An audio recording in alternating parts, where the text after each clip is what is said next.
জাতীয়তাবাদী মোটর চালক দলের প্রতিষ্ঠাতা সভাপতি জনাব সেলিম রেজা বাবু ভাইয়ের নেতৃত্বে শহীদ প্রেসিডেন্ট জিয়াউর রহমানের মাজারে পুষ্পস্তবক অর্পণ করেন।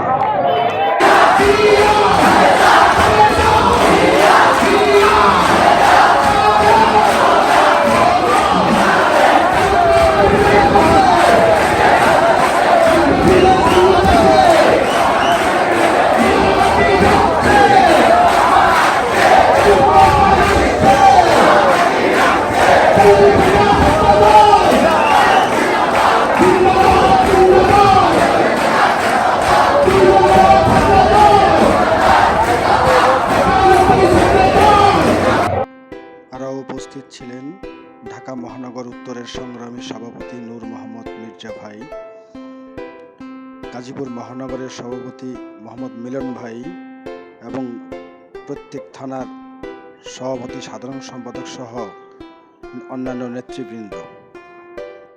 শহীদ জিয়াউর রহমান অমর হোক, জাতীয়তাবাদী মোটর চালক দল জিন্দাবাদ।